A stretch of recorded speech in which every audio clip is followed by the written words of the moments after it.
Smart comparative by Yashpal and myself Abhishek. और आज हम डिस्कस करने वाले हैं एनडी में एक पर्टिकुलर टाइप ऑफ क्वेश्चन जिसमें हमारे पास है find the sum of all 4 digit numbers formed by using the digits 1 2 3 4। 1 2 3 4 से हम जितने भी 4 डिजिट नंबर बना सकते हैं, जैसे 1 2 3 4 एक हो गया, फिर 1 2 4 3 हो गया, फिर 1 3 4 2 हो गया, फिर 1 3 2 4 हो गया, फिर 1 4 2 3 आ गया एंड 1 4 3 2 आ गया। ये आगे सारे 4 digit number with the help of 1। उसके बाद 4 डिजिट नंबर्स हमारे पास आ सकते हैं with the help of 2, with the help of 3, with the help of 4। तो 1 से हमारे पास 4 डिजिट नंबर बने 6, फिर 2 से भी 4 डिजिट नंबर बनेंगे 6, फिर 3 से भी 4 डिजिट नंबर बनेंगे 6, ऐसे ही। तो हमारे पास कंडीशन ये है कि इस तरह के क्वेश्चंस को अब आपको क्या करना है, इन सभी का सम फाइंड आउट करें, टोटल कितना। तो ये थोड़ा डिफिकल्ट टास्क है। इसका इजी फार्मूला क्या है कि हम लोग करते हैं n-1 फैक्टोरियल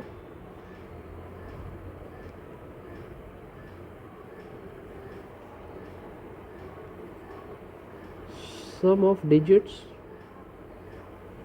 उसका शॉर्टकट है multiplied by 1 1 1 1 up to 1 n times. तो हमारे पास क्या है, दिस इज n। n क्या है, जैसे ये 4 डिजिट नंबर गया तो number of digits, number of digit, कितने डिजिट का नंबर बनाना है। तो अगर हमें 4 डिजिट नंबर बनाना है तो यहाँ 4 - 1 फैक्टोरियल करना है। Sum of all the digits, तो जितने भी डिजिट हैं उनका सम करेंगे 1 + 2 + 3 + 4, ठीक है, अप टू 1 एन टाइम्स। तो जितने डिजिट्स हैं उतने बार 1, जितने डिजिट बनाना 1 1 1, ठीक।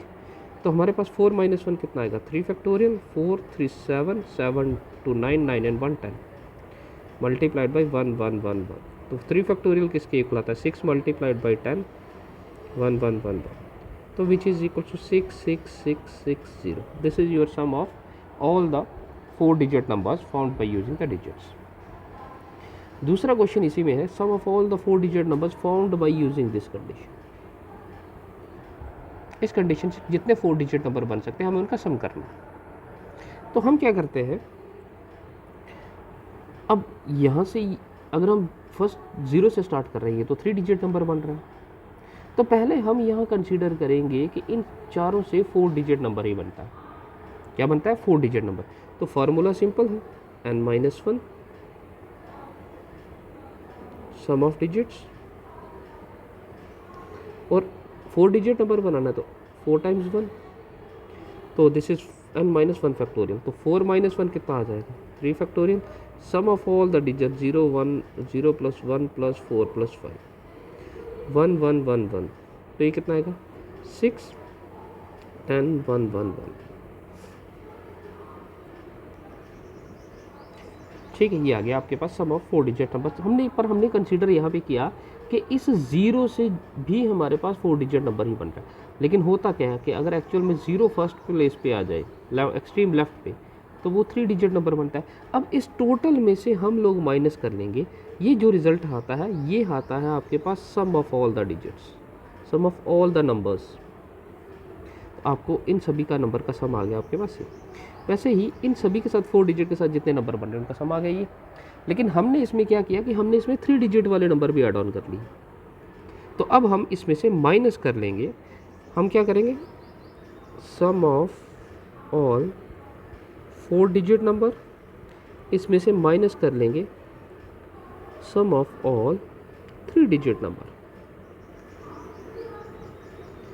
तो हम लोग कंसीडर कर रहे थे इन सभी से पहले 4 डिजिट ही बनता है, तो टोटल कितना हो गया 6 6 6 6 0।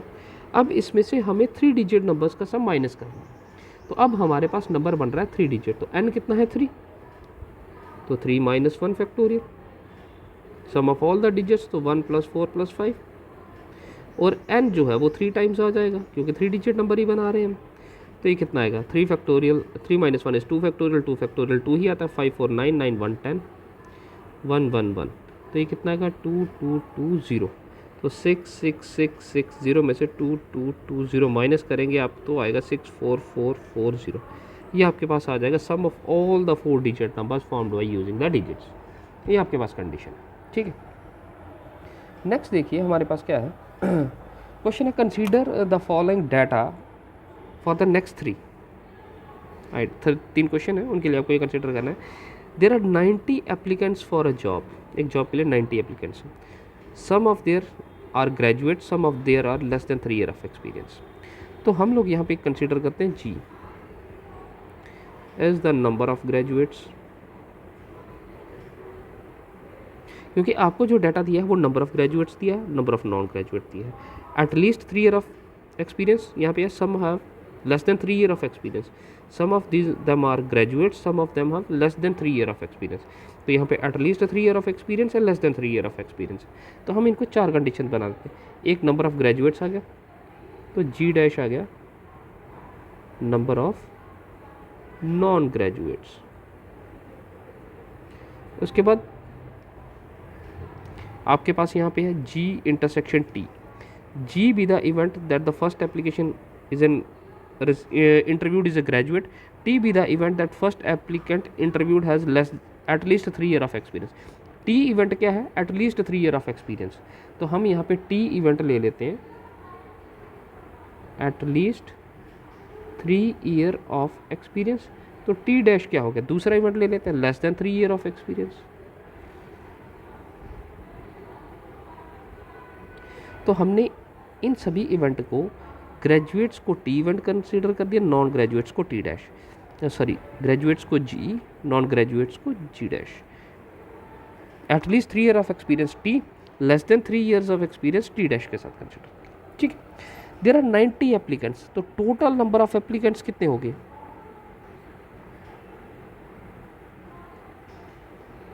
एप्लीकेंट्स हैं 90 हमारे पास। आपको क्या फाइंड आउट करना है, probability of G intersection T complement.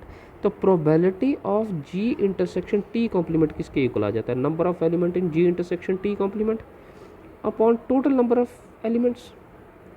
Total number of elements कितने थे हमारे पास, टोटल 90 स्टूडेंट्स थे। अब G intersection T, G intersection G means graduate, intersection T complement. अब इन दोनों ग्रेजुएट और less than 3 year of experience में टोटल कितने स्टूडेंट हैं, 36। तो ये कितना आएगा, 18 2 36, 18 5 90, तो 2/5 आपका एक्सपीरियंस है, आंसर आ गया।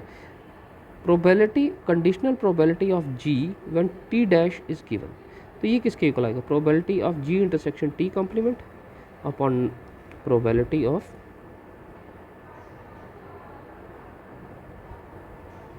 T complement.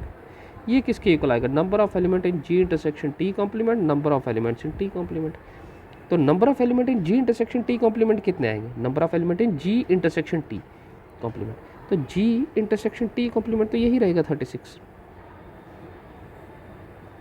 अब number of element in T complement, तो less than 3 year of experience के तो ये सारे स्टूडेंट हैं, less than 3 year of experience के इतने स्टूडेंट हैं, ये ग्रेजुएट्स भी हैं कुछ जिसमें नॉन ग्रेजुएट्स भी हैं। तो इनका सम करोगे तो कितना आएगा, 36 + 27, तो 36/63। तो ये कितना आएगा, this is your 9 4 36 9 7 63, answer is your C. Next देख लीजिए, probability, conditional probability of T complement when G complement is given. तो probability of T complement intersection G complement and probability of G complement, तो which is equals to number of element in T complement intersection G complement upon number of elements in G complement। तो number of element in T complement intersection G complement, तो T complement intersection G complement इन सभी में common क्या है 27, and number of element in G complement, G complement में ये सारे element हैं, 9 + 27 which is 27/36, 9 3 27, 9 4 36, answer is 3/4।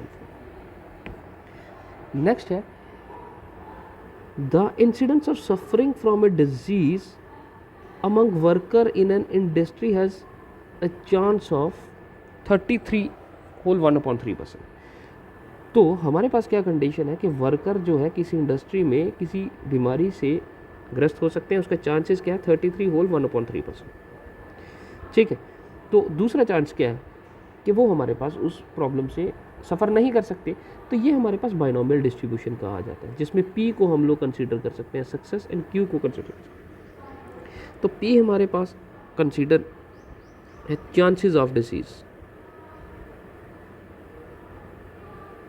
Probability of chances of disease क्या है 33%, 33% का मतलब है 1/3, और क्यू है मतलब number of incidents of suffering from a disease among worker, तो वर्कर को बीमारी होने के चांसेस 1/3 है, तो नो चांस ऑफ डिजीज कितना होगा 2.3 हो जाएगा। तो हमारे पास क्या है, what is the probability that exactly 3 out of 6 worker suffer from disease, तो हमारे पास 3 आउट ऑफ 6, तो हमारे पास ये आ जाता है NCR P raise to power n minus R and Q raise to power r, तो exactly 3 out of 6 worker suffer from disease, तो n आपके पास 6 है, r आपके पास इस केस में 3 है, p आपके पास 1/3 है, q आपके पास 2/3। अब होने के चांसेस कितने हैं 1/3, तो NCR मतलब 6C3 1/3, p की पावर n माइनस आर, तो 6 minus 3 and q is 2/3 which is 3, तो 6C3 किसके इक्वल आ जाता है 6 × 5 × 4/3 × 2 × 1, तो ये कितना आएगा 6C3 1/3 की पावर 3 एंड 2/3 की पावर 3, तो ये क्या आएगा 2 की पावर 3 और 3 की पावर 6 हो जाएगी, ये 6 और ये 6 कैंसिल, 5 और 20 × 8 और 3 की पावर 6 कितना आ जाता है 729, ठीक है, तो ये कितना आएगा 160/729 आ जाएगा आंसर, 9 से ही कैंसिल होगा और ये कहीं कैंसिल होंगे नहीं। नेक्स्ट है what is the probability that no one of the worker, तो अब n 6 है लेकिन कोई भी वर्कर उस बीमारी से सफ़र नहीं कर रहा, तो 0 आ गया। अगर कोई भी बीमार नहीं हो रहा तो प्रोबेबिलिटी जो है ये 1/3 है होने की, और q जो है वो कितना है 2/3, तो ये कितना आ जाएगा 6C0 1/3 की पावर 6 माइनस 0 एंड 2/3 की पावर 0,